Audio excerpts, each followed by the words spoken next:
Tony Two Tap that. So I own a international distribution company, right? So I have shops, right, around the world, right? We have like one in Dubai, India, some other places, and we sell them all of their parts, right, for car shop, right? It's like modifications, repairs, etc.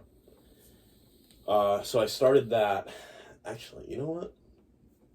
I can tell you the whole story. Oh, so you started at Euro, right? Yeah. Euro design. Euro design. Excuse me, sorry. My humble roots. Yeah. Because that's honestly, I wrote down like two things: Euro design and trip, and Europe trip, and I kind of wanted them to coincide into each other. Yeah. So if you want to tell it from the start, me and Franco would be glad to hear it. So let's see. So that was like high school, right? Flashback to probably I'd say like 2018. I think like sophomore or junior year, something like that, in high school. My father has always been into European cars, you know, on a couple cars, and he would get them serviced at Euro Design, right, which is a small car shop in my town. Central Street? On Central Street. Leominster, Massachusetts. Exactly. So, so anyways, so I began, hanging out there.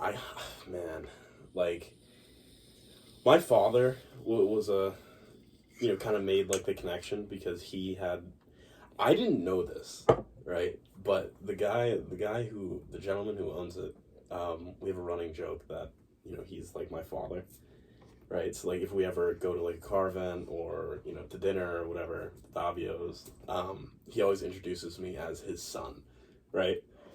So like, it's just a thing that we did. So anyways, I hung out there for probably like 30 days straight, right?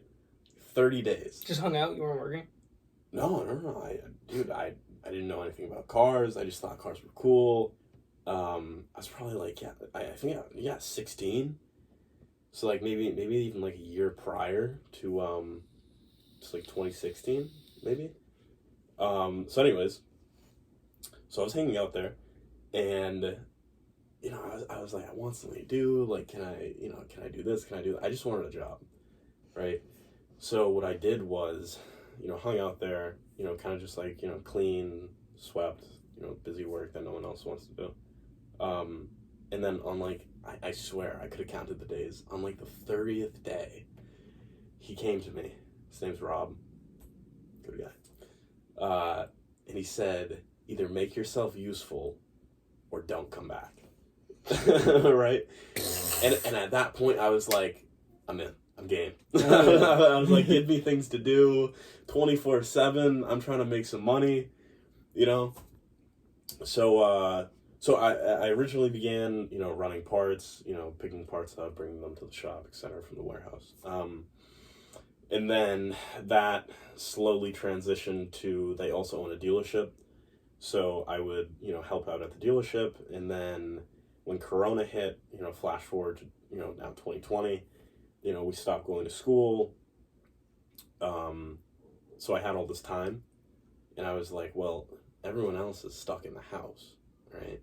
And they're like scared to go out, and like they're just like getting ready to go to college, etc. They're not doing anything. I was like, I want to like start my life, right? So I was like, I want to make some money. So I was like, I know plenty of people that, work at car dealerships that make, I think the top guy at Lambo was making like $450,000 a year, but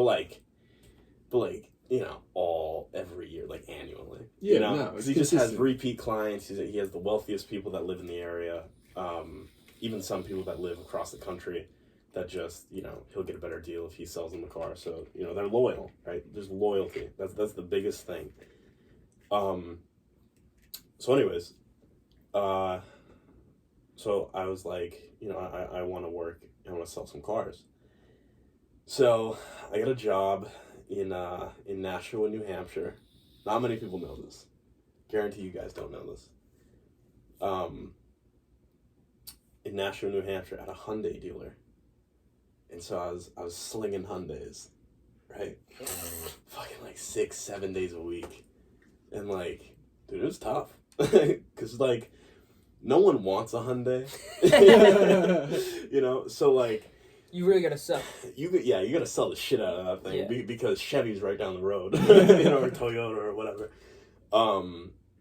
Yeah, so anyways, so I was doing that for probably 4 or 6 months.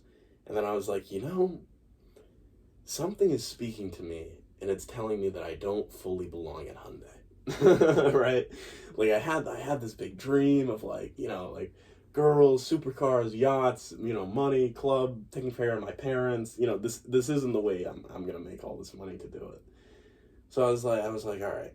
So I had made a connection at the Lamborghini dealership, and so I texted her, right? This Asian lady. She doesn't work there anymore. And I was like, I don't know exactly what I said, but I said something along the lines of, I'm selling cars at a Hyundai dealer. Do you think that, there's any open position or opportunity for me at your store? And she was where? I'm sorry. She was working at Lamborghini Boston. Oh, okay, gotcha.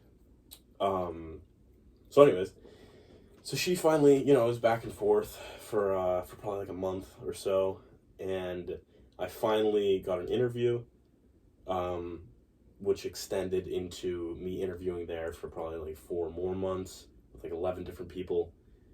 And then I finally got hired by the general manager at the time.